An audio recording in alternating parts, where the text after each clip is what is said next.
C'est complètement débile, ça peut pas marcher. Aucun n'a pas vu la révolution des LLM, il n'en a pas été un des acteurs. L'intelligence artificielle, c'est tous les développements informatiques non encore aboutis qui permettent de faire le buzz et d'alimenter les fantasmes. Vous dites IA ou IA générative? IA générative. IA générative. IA, ça ne veut rien dire. Ça ne renvoie à rien. Est-ce qu'il connaît quand même quelque chose à l'intelligence artificielle, à Harry? Mais je ne vois pas pourquoi je serais pas légitime à m'exprimer. Parce que Vous allez bien vite en besogne. Destruction de l'intelligence. Et on est en train de parler de quelque chose de très précis. Or, il est par rigueur méthodologique élémentaire. Là, on parle de l'IA générative, c'est en GPT, imitant... en gros... Et bienvenue dans ce premier épisode de React. Alors, vous l'avez peut-être remarqué, ça fait quelques mois que je n'ai rien publié sur cette chaîne. Alors, non, ne vous inquiétez pas, la chaîne n'est pas morte. J'ai simplement décidé de consacrer plus de temps à mon activité principale, la recherche en intelligence artificielle. Bon, même avec tout ce travail, j'ai quand même trouvé un peu de temps pour regarder quelques vidéos sur YouTube sur l'IA. Et j'ai appris, grâce à un certain Laurent Alexandre, que si Yann Lequin, l'un des pères du deep learning, critique les LLM, c'est parce qu'il est, tenez-vous bien, jaloux. Lequin est tout sauf con. Il voit bien qu'il s'est trompé sur les LLM, il s'est trompé sur les limites des LLM, mais c'est un peu normal, Lequin n'a pas vu la révolution des LLM, il n'en a pas été un des acteurs, en plus il n'a pas eu le prix Nobel en même temps qu'Hinton, donc il a été un petit peu malheureux, et probablement que ça l'a conduit à dévaloriser les LLM parce que ce n'était pas sa propre création et qu'il avait été boudé par le prix Nobel. Alors, Et c'est là, vous voyez, que je me suis dit qu'il fallait quand même qu'on parle de ce qui est en train d'arriver à l'information sur l'IA, sur YouTube et dans les médias de manière générale. Pas seulement dans une vidéo d'ailleurs, mais dans une série entière, le React. Parce qu'aujourd'hui, tout le monde parle d'IA, absolument tout le monde, et à peu près tout le monde se présente comme un expert. Donc n'importe qui peut faire n'importe quoi, et d'ailleurs on voit beaucoup de n'importe quoi. Ouais, c'est marrant. Mais combien dans tout ce beau monde a réellement un bagage scientifique et technique sérieux en intelligence artificielle? Combien parmi eux ont déjà codé le moindre système d'IA, entraîner un modèle de machine learning, ou je sais pas, lu un article scientifique? Soyons sérieux, pratiquement aucun. Et en fait, cette situation, elle me rappelle un peu ce qu'on a vécu pendant le Covid. Vous vous souvenez, lorsque votre copain Dudu, qui avait abandonné la biologie en 3e, s'est soudain découvert une vocation pour l'épidémiologie. Aujourd'hui, Dudu, il s'est reconverti. Il est expert dans les réseaux de neurones, il connaît les limites théoriques des LLM, et surtout, il maîtrise l'architecture Transformer. Et puis, il estime la probabilité d'extinction de l'humanité par l'IA à 39%. J'ai 39% de chances de mourir à cause de l'intelligence artificielle. Donc, dans cette série, on va prendre quelques vidéos et on va les désosser en public.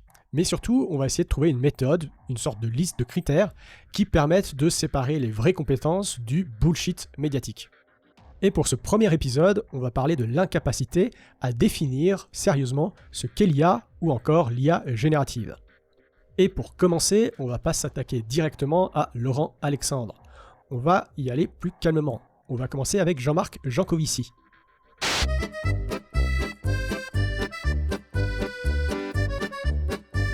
Alors, on va prendre un extrait publié par la chaîne Éthique et Tac, mais qui est issu d'un interview chez Hugo Décrypte, donc quelque chose de plutôt très grand public.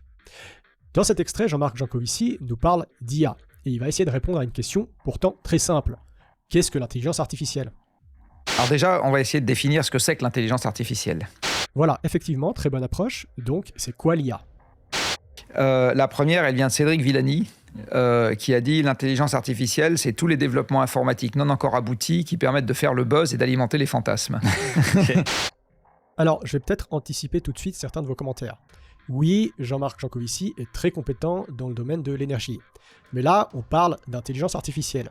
C'est pas parce qu'un modèle d'IA consomme de l'électricité que ça devient automatiquement son domaine de compétence. C'est très différent. Et donc, pour définir l'IA, Jancovici, il va chercher une citation de Cédric Villani. Cédric Villani, c'est un mathématicien qui est extrêmement connu. Il est médaille Fields, donc aucun problème en termes de compétences mathématiques. Mais là, Villani, c'est pas un chercheur en IA. Ça peut sembler sérieux, évidemment, hein. L'IA, c'est bourré de maths, donc Villani est très très fort en maths, donc ça peut sembler logique. C'est un peu comme si je demandais à un prix Nobel de chimie de définir les neurosciences. Après tout, un cerveau, c'est fait de molécules, donc bon, ça doit jouer. Sauf que si on reprend cette phrase, elle définit absolument pas l'IA. Elle décrit vaguement un peu le discours médiatique autour de l'IA. Mais ça nous dit pas ce qu'est le domaine, ni ce qu'il étudie, ni ce que les chercheurs essayent de construire. Et ça, Jancovici le reconnaît lui-même presque immédiatement. Je trouve que c'est pas mal. Ça dit pas exactement ce que ça fait. Alors, c'est pas que ça dit pas exactement ce que ça fait. Ça dit rien du tout de ce que ça fait. Après cette définition, vous savez pas davantage ce qu'est l'IA qu'avant. Vous savez juste que Cédric Villani, il a fait une blague. C'est super pour faire rire la salle.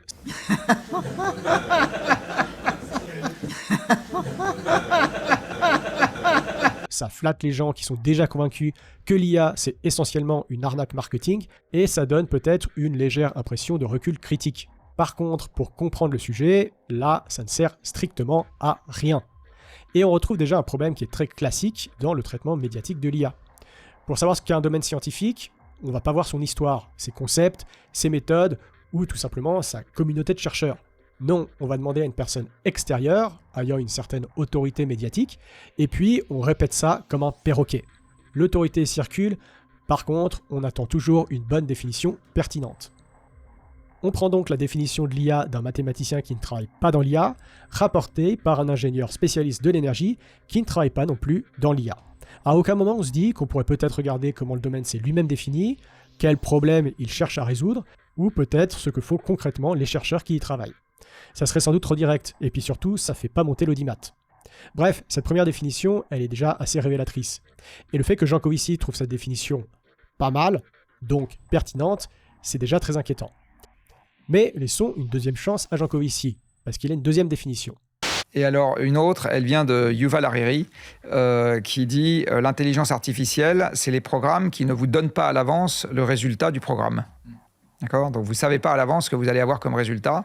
C'est en cela qu'il y a de l'intelligence, et c'est très différent d'un logiciel qui va vous exécuter quelque chose qui est totalement prédictible. L'IA, ça serait donc l'ensemble des programmes dont on ne connaît pas à l'avance le résultat. Alors, la critique précédente s'applique ici, mais au carré. Parce qu'avec Villani, on avait au moins un mathématicien parlant d'un domaine très mathématique. Ici, on a Yuval Noah Harari. Harari, il est professeur d'histoire. Mais surtout, c'est l'auteur de best-sellers comme Sapiens ou Homo Deus. Et donc, en tant que tel, on peut raisonnablement se poser une question. Est-ce que Harari y connaît quelque chose en intelligence artificielle ? Est-ce qu'il connaît quand même quelque chose à l'intelligence artificielle, Harari ? Et en écoutant nos podcasts YouTube, il semblerait que la réponse soit oui. Pourquoi ? Parce que Harari a vendu énormément de livres, tout simplement. Et sur Homo sapiens, par exemple, sa thèse, c'était que les humains croient dans les récits. Beaucoup de gens ont contesté sa thèse, et pourtant, elle a été achetée à 40 millions d'exemplaires, c'est-à-dire littéralement que l'humain croit au récit, que Noah Harari... Donc en fait, il arrive quand même à vraiment saisir des momentum, tu vois, ce gars.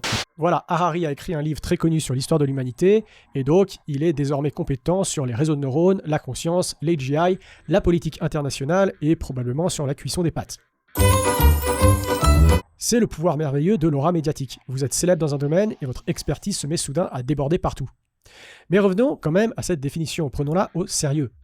L'IA serait donc constituée des programmes dont on ne connaît pas le résultat avant de les exécuter. Alors, soyons honnêtes, c'est déjà mieux que la définition précédente. Pas parce qu'elle est bonne, on va le voir, mais au moins elle essaye de dire quelque chose sur le fonctionnement des programmes. Et le problème, c'est que, techniquement, c'est complètement claqué au sol. Parce qu'un programme dont on ne connaît pas le résultat à l'avance, ça décrit une quantité absolument gigantesque de logiciels qui n'ont absolument rien à voir avec de l'intelligence artificielle.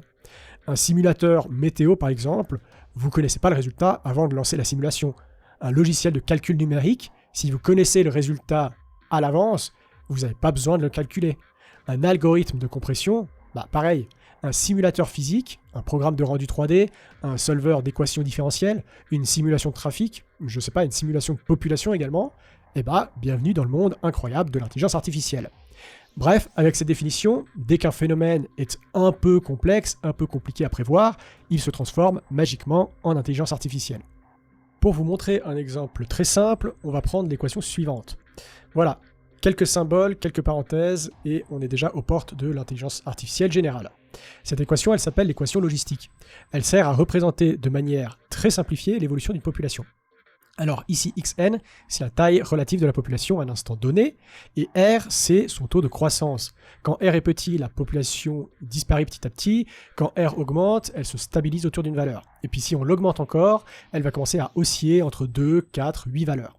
Et ensuite, quand r passe un nombre un peu magique, d'environ 3,57, le système devient ce qu'on appelle chaotique. Attention, chaotique, ça ne veut pas dire aléatoire. L'équation, elle est parfaitement déterministe. Elle applique toujours exactement la même règle. Mais une différence minuscule au départ peut produire après quelques étapes un résultat complètement différent. C'est ce qu'on appelle la sensibilité aux conditions initiales, ou encore le fameux effet papillon. Donc ici, on a une règle parfaitement connue, avec une règle extrêmement simple, mais le problème, c'est qu'on ne peut pas calculer xn pour un n précis.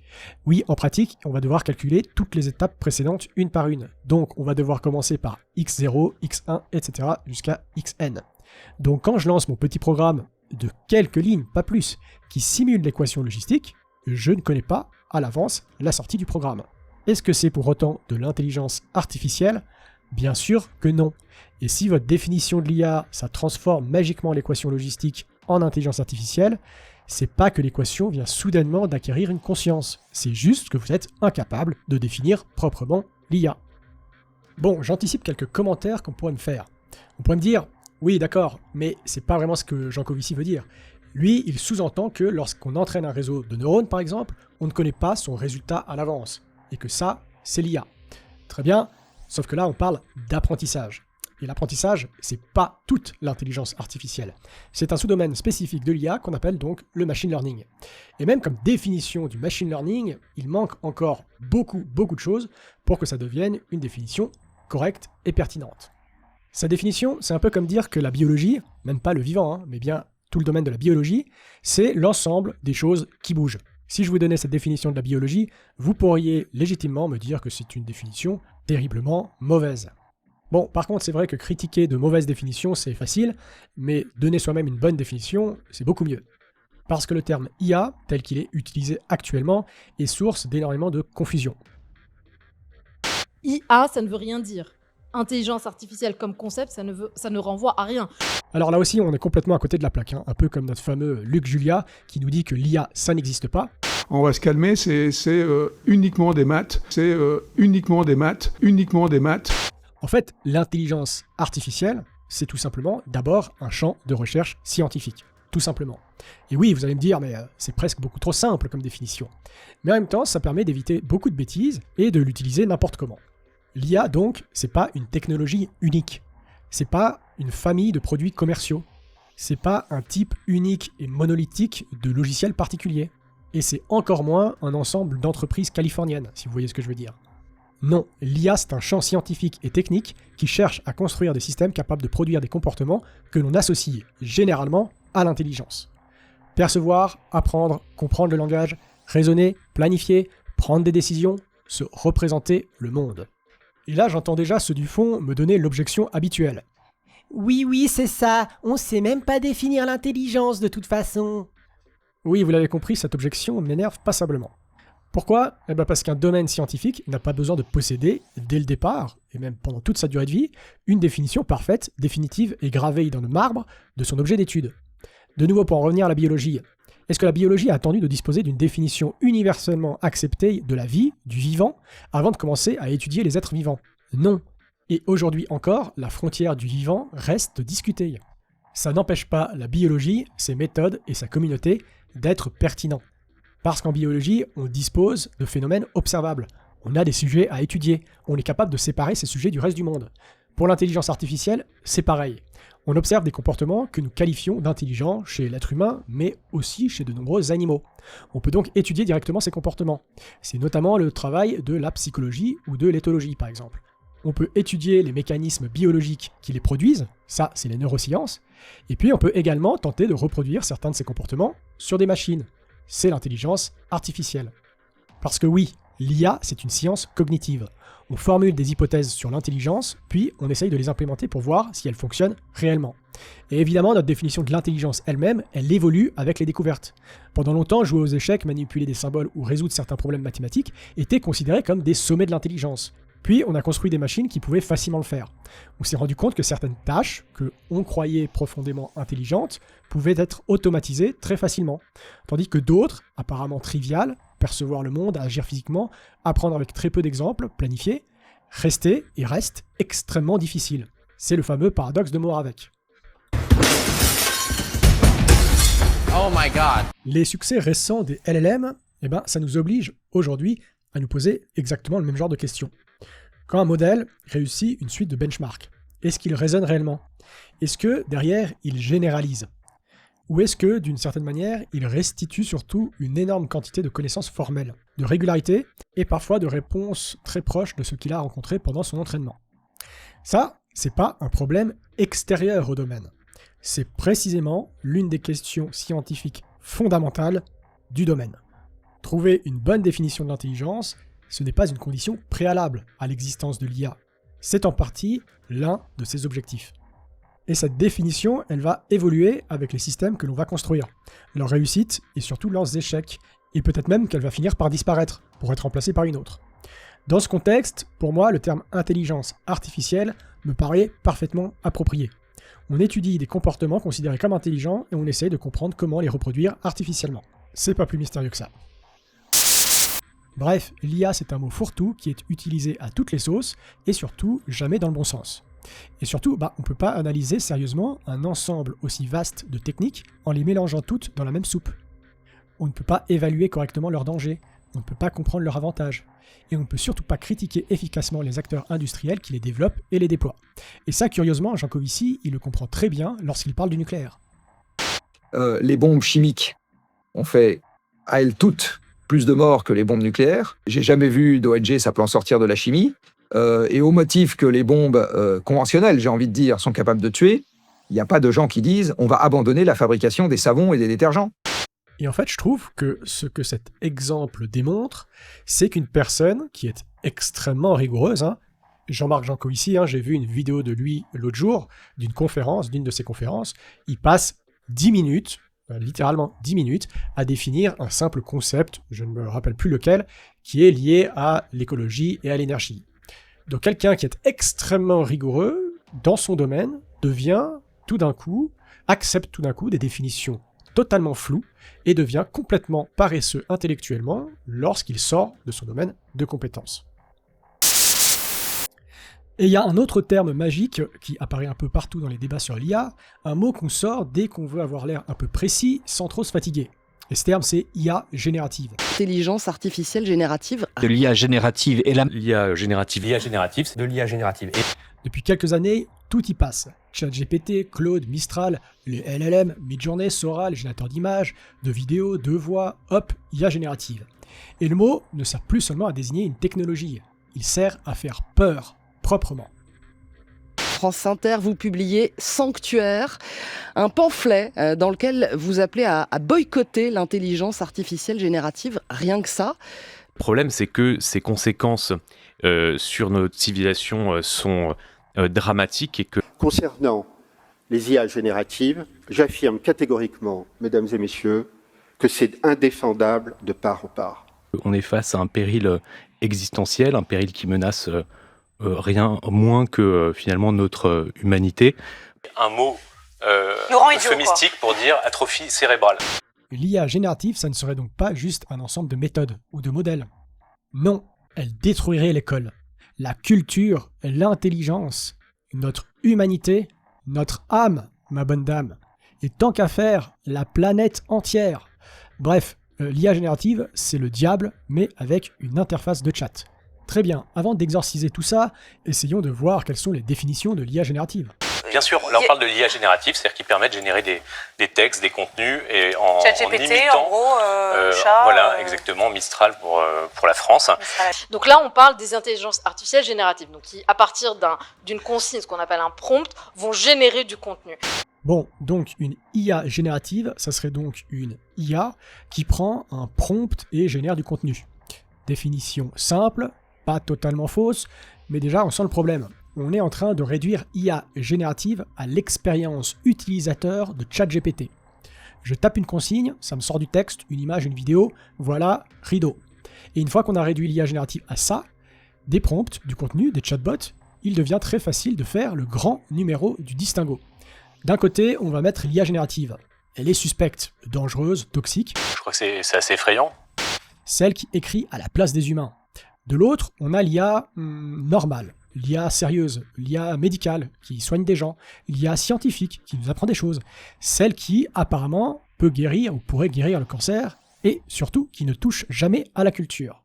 Très bien, écoutons un peu plus nos intervenants pour savoir où se situe la frontière entre ces deux IA. Alors, il me semble qu'il y a beaucoup de confusion à divers titres, mais au premier chef, relativement sur ce dont on parle. Et l'exigence méthodologique élémentaire appelle de distinguer deux types de dites intelligence artificielle.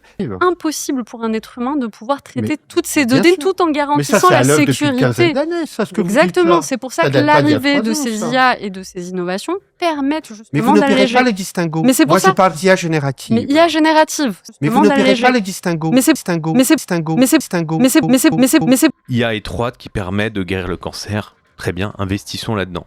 IA générative qui est structurellement aliénante et qui va laminer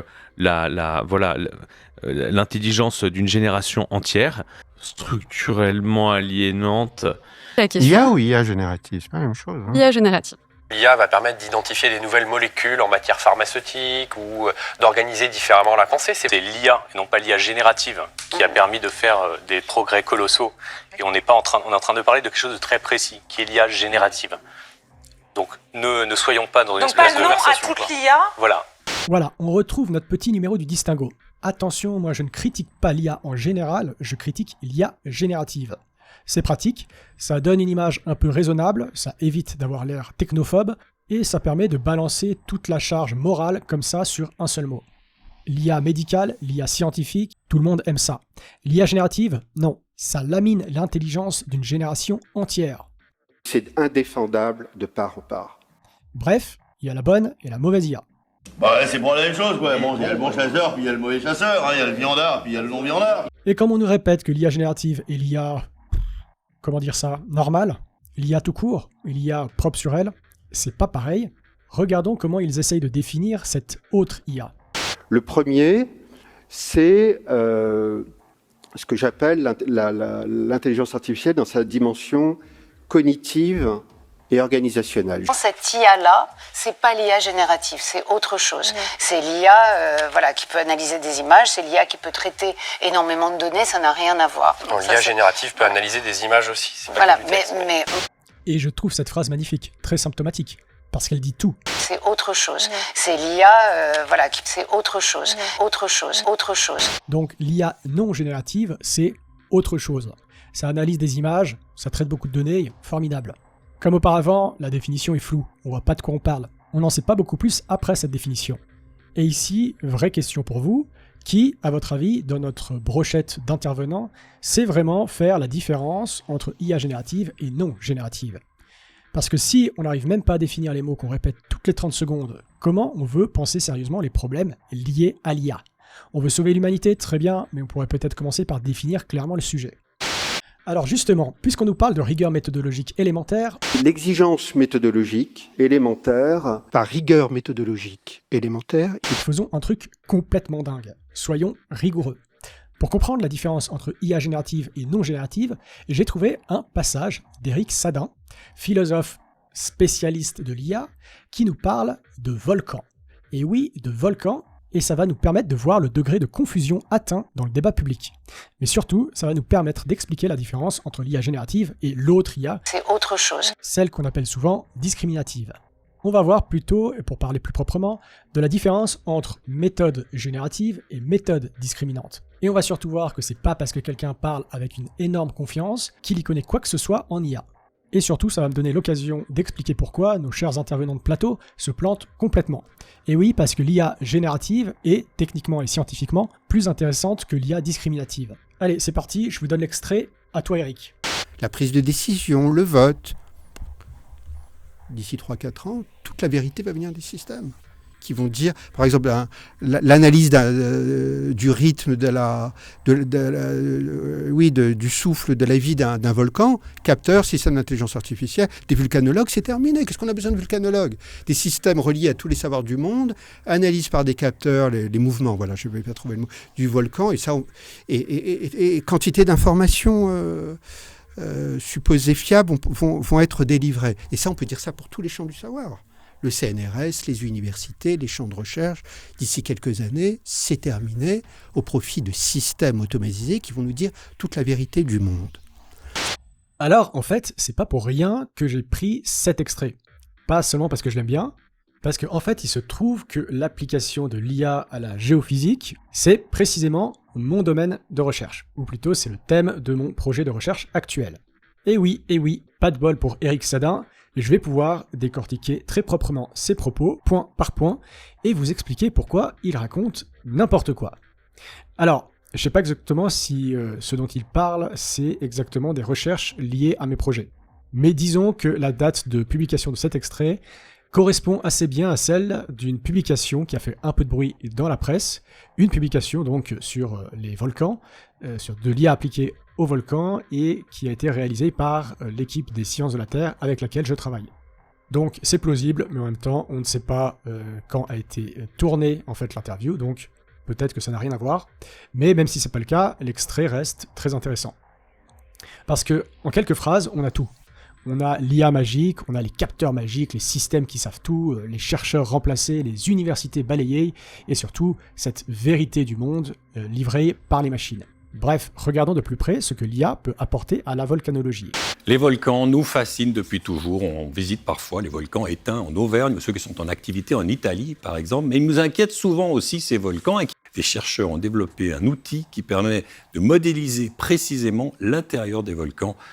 Ces chercheurs genevois ont développé une nouvelle méthode pour sonder le cœur des volcans. Leur stéthoscope, ces capteurs sismiques, pratiques et bon marché. En l'occurrence, ils ont installé 200 de ces capteurs sur les pentes soufrées de Vulcano pour enregistrer le bruit sismique ambiant, c'est-à-dire les vibrations naturelles du sol, pendant 1 mois. L'énorme quantité de données enregistrées est ensuite traitée et analysée à l'aide de l'intelligence artificielle. Voici le résultat, cette modélisation ultra précise. En rouge, les fluides comme de l'eau, des gaz, du magma, en bleu, des roches dures qui forment la base du volcan. But ultime, modéliser l'intérieur du volcan en temps réel ou quasi réel. De nombreux pays sont déjà intéressés. Bon, alors ce projet, il vise à faire quoi?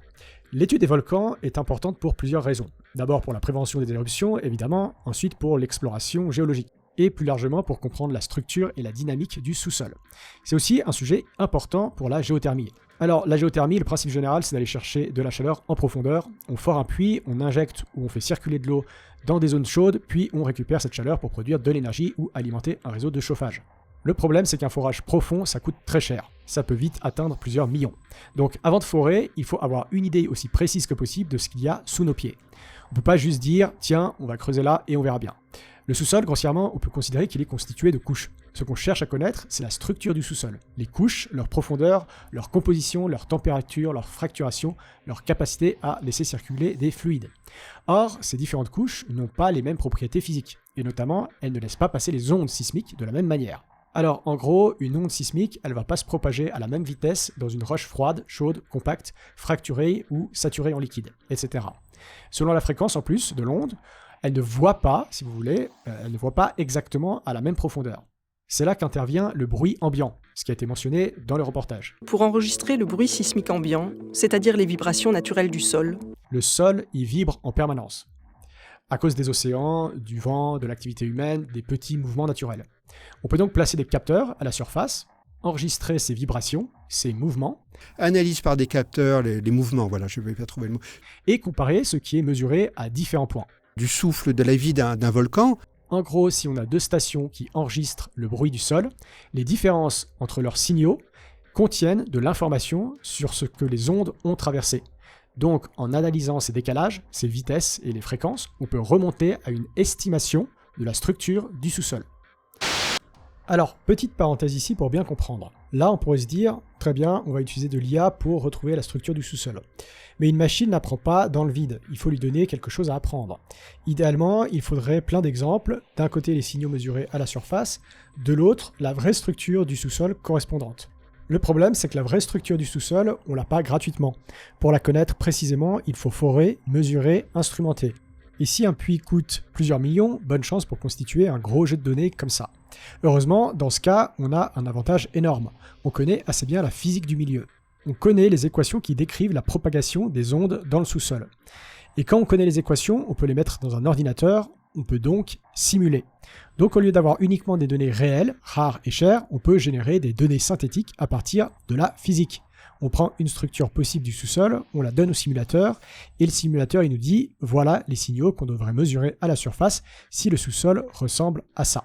Le simulateur, on appelle ça un modèle direct ou un forward model, un modèle avant, mais nous, ce qu'on veut faire, c'est l'inverse. Dans la vraie vie, on n'a pas la structure du sous-sol, on a les signaux mesurés à la surface. À partir de ces signaux, on veut retrouver la structure qui les a produits. Autrement dit, on veut inverser le simulateur. C'est ce qu'on appelle un problème inverse. Et ce problème ne concerne pas seulement la géophysique. On le retrouve dans énormément de domaines scientifiques, par exemple en astrophysique, on observe des ondes gravitationnelles et on veut retrouver les objets qui les ont produites. Deux trous noirs, leur masse, leur position, leur vitesse, etc.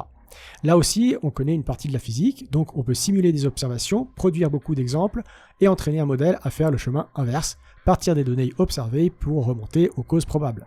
Ce domaine s'appelle la Simulation Based Inference, ou SBI, l'inférence basée sur les simulations.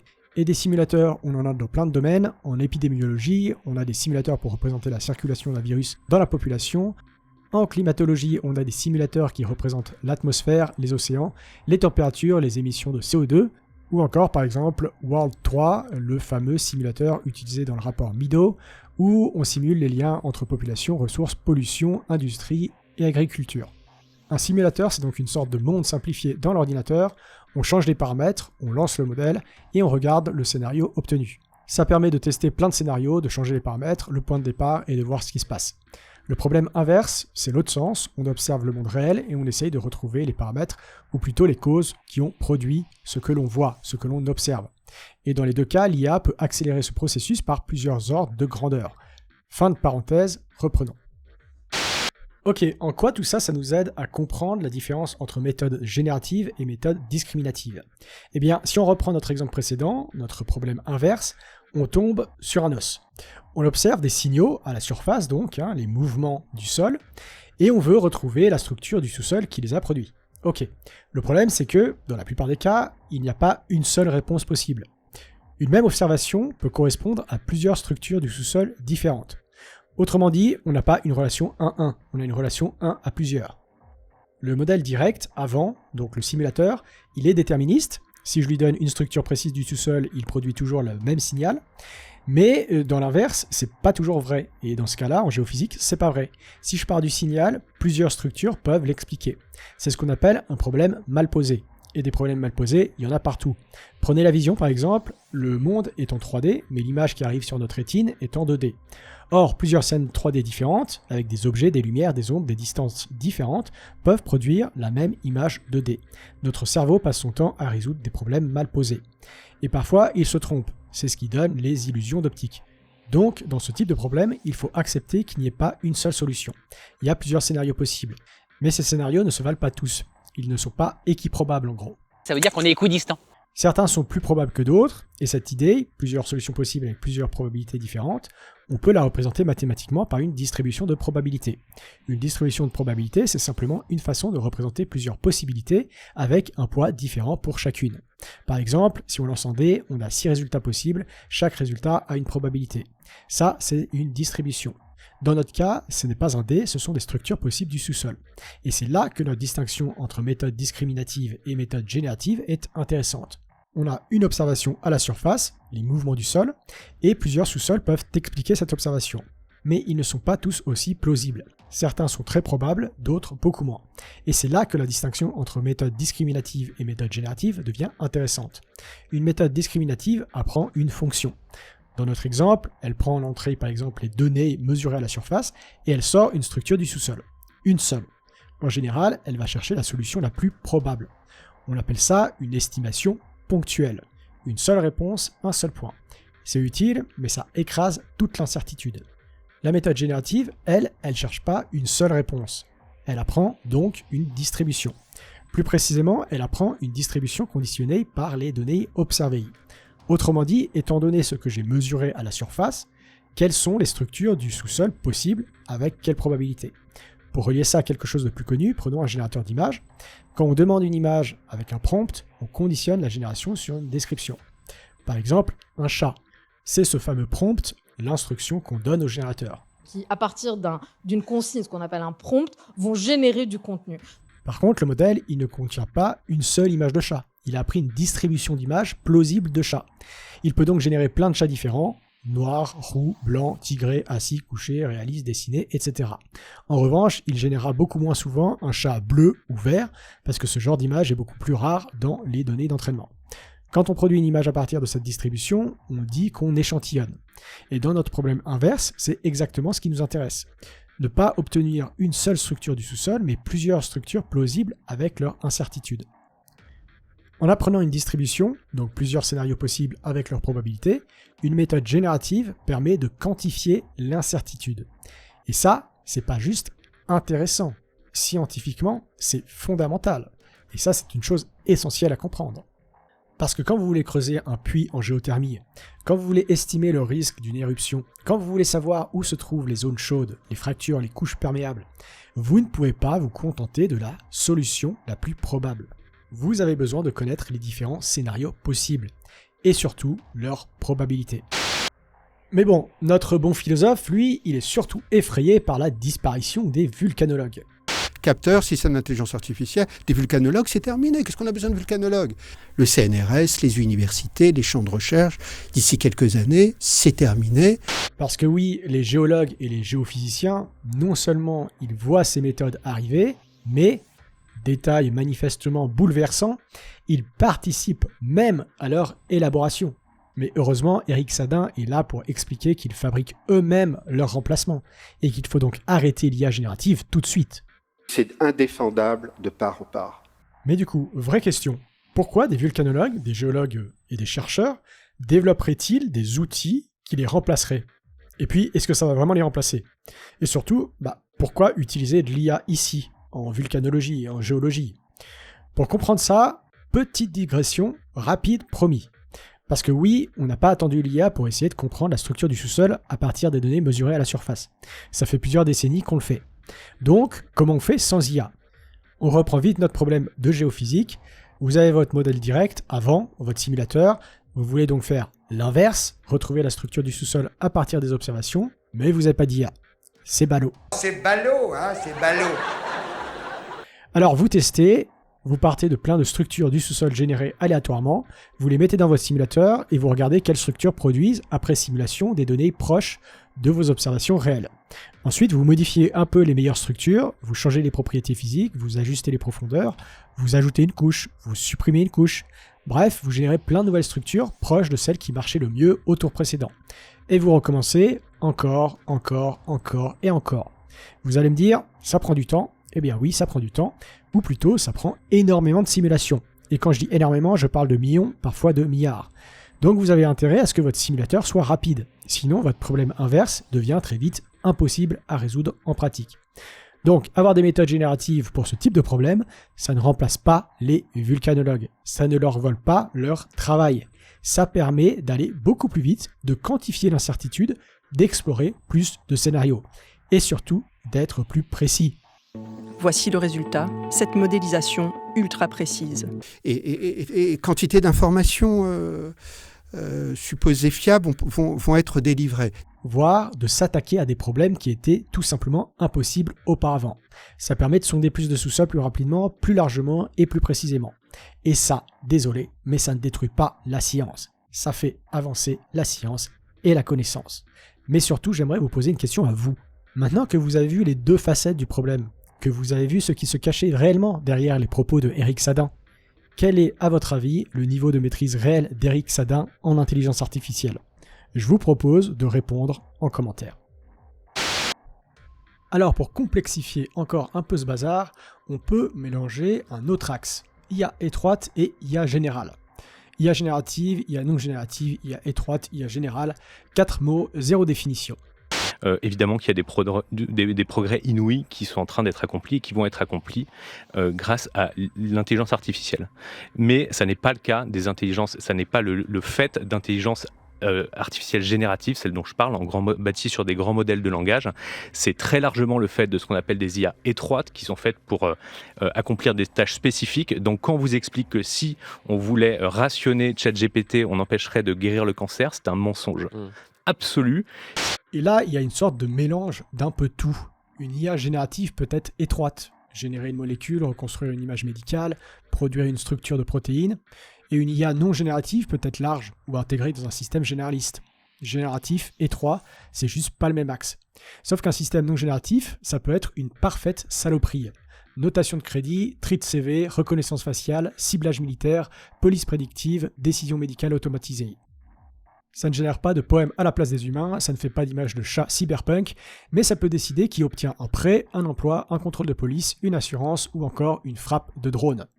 Donc non, le danger ne vient pas magiquement du fait qu'un modèle génère du contenu.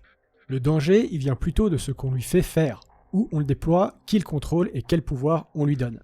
C'est une confusion qui sert très largement des intérêts privés. On peut parfaitement avoir AlphaFold, par exemple, qui est une IA étroite, qui a permis des recherches monstrueuses dans la recherche sur les protéines, des progrès monstrueux dans cette recherche-là, et avoir une politique de régulation vraiment ambitieuse, vraiment drastique sur la prolifération des IA génératives. Alors là-dessus, une petite précision. Effectivement, AlphaFold 1 et 2 ne sont pas des modèles génératifs. Par contre, AlphaFold 3 est basé sur un modèle de diffusion. Donc c'est bien un modèle génératif. Donc cette frontière qu'il a établie n'a aucune base technique correcte. Mais revenons-en au modèle non génératif. Parce que, juste un exemple, si on veut vraiment parler des vraies saloperies de l'intelligence artificielle, on peut parler par exemple des systèmes de recommandation. Sur beaucoup de plateformes, les algorithmes de recommandation ont pris une ampleur énorme. Le contenu qui va vous être montré est un contenu qui a été sélectionné par un algorithme. Ces algorithmes sont vraiment très sophistiqués, ils apprennent vraiment, ils font du profilage, ils apprennent vraiment les comportements de milliards d'utilisateurs.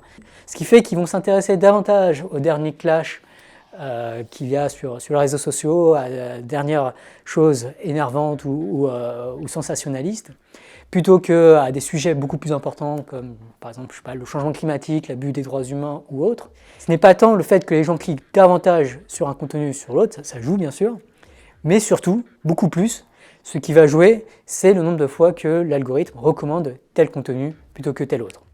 De façon plus générale, il y a eu beaucoup d'études qui lient les consommations de contenu sur Instagram notamment, mais sur différents médias de façon générale, à des problèmes de dépression. Donc, là j'ai envie de mentionner le cas du Myanmar, qui a été reconnu non seulement par l'Organisation des Nations Unies, mais également par Amnesty International. Ces organisations ont reconnu le rôle très complice de Facebook. Près d'1 million de vies qui sont bouleversées à cause de l'amplification massive de la haine via les algorithmes de recommandation, notamment de Facebook. Pas besoin de générer du texte pour abîmer le monde. YouTube, TikTok, Facebook, tous ces systèmes ne sont pas vraiment là pour comprendre l'utilisateur, pour l'aider, pour lui rendre service. Non, ils sont plutôt là pour prédire ce qui va retenir son attention, le faire rester, cliquer, revenir, réagir, et évidemment, voir des publicités, puisque c'est le business model. Et pire, quand l'objectif c'est l'engagement, la machine elle apprend très vite que la colère ça marche, que la peur ça marche, que le conflit ça marche, que le complotisme ça marche, et surtout que l'humiliation ça marche, que les contenus extrêmes d'une manière générale marchent. Résultat, on fait face à de la polarisation, de l'addiction, des radicalisations, des informations, bulles de filtre, perte de temps massive, des gamins aspirés dans des flux infinis, et surtout, nous autres adultes transformés en espèces d'hamsters nerveux qui scrollent jusqu'à 2h du matin. Et tout ça, c'est pas de l'IA générative, c'est de l'IA de recommandation, de l'IA étroite, de l'IA apparemment utile. D'ailleurs, c'est marrant, c'est grâce peut-être un peu à ces systèmes de recommandation qu'on voit Eric Sadin, Abel Quentin et tous nos amis doomers absolument partout. Paradoxal, non ? C'est la doxa qu'on nous sert. qui est fausse d'ailleurs, parce que je crois que sur la recherche médicale, et je parle sous le contrôle de Sylvie Chocron, c'est l'IA, et non pas l'IA générative, qui a permis de faire des progrès colossaux. Et on est en train de parler de quelque chose de très précis, qui est l'IA générative. Donc ne soyons pas dans une espèce de conversation. Donc pas non à toute l'IA. Voilà. Bien sûr, là on parle de l'IA générative, c'est-à-dire qui permet de générer des textes, des contenus, et en imitant, en gros, chat, voilà, exactement, Mistral pour la France. Mistral, donc c'est Et oui, parce que dans cette posture, c'est quand même beaucoup plus facile et plus simple de juste appeler au boycott de la méchante IA générative. Parce que à la place de ça, nos chers Abel Quentin ou Eric Sadin, ils pourraient appeler au boycott des GAFAM, on pourrait parler du cloud, des données qui sont aspirées par ces plateformes, et surtout de leur côté fermé et propriétaire, de la dépendance à Microsoft, Google, Amazon, Apple, Meta, une dépendance qu'on a tous à certains niveaux. Et surtout, on pourrait parler de logiciels libres, parce que derrière ça, il y a surtout par les plateformes et par les grandes entreprises un contrôle des logiciels, un contrôle des données et un contrôle des infrastructures. Et ça, c'est pas un hasard, c'est fait exprès pour pouvoir ensuite nous imposer un modèle commercial basé sur l'attention, un modèle où l'IA non générative va être utilisée en masse. Nos chers intervenants pourraient donc parler de logiciels libres, d'IA libre, de modèles ouverts, de transparence, d'audit, de contrôle démocratique. Bref, on pourrait poser les vrais sujets sur la table et surtout, on pourrait développer une vraie philosophie et une vraie éthique de l'intelligence artificielle et du numérique. Le logiciel libre d'un côté, ce qu'on appelle FOSS, Free and Open Source Software, et puis de l'autre côté, ce que moi j'appelle FOSAI, le Free and Open Source Artificial Intelligence. Une IA libre, ouverte, vérifiable, qu'on peut étudier, qu'on peut modifier, qu'on peut réentraîner, dont on a accès aux données d'entraînement et surtout qu'on peut héberger et critiquer nous-mêmes. Mais non, c'est quand même beaucoup plus vendeur de taper sur l'IA générative. Et surtout, c'est beaucoup plus confortable. Ça permet d'un côté de passer pour un philosophe et un intellectuel critique. Ça permet de garder son iPhone, son Google Drive, son compte Instagram, son Gmail, son YouTube, son petit cloud fermé, tout en passant pour un rebelle anti-tech. Voilà, j'espère que ce premier épisode de React vous a plu. Dans le prochain épisode, on va monter d'un cran. On va s'attaquer un peu aux propos de Laurent Alexandre. On va voir comment Yann Lequin est traité de manière générale sur YouTube et dans les podcasts. Et on va voir surtout la confusion qu'il y a autour du terme World Model, les modèles de monde. En tout cas, ça promet. J'espère que ça vous a plu. Si vous êtes resté jusqu'ici, laissez dans les commentaires rigueur méthodologique élémentaire.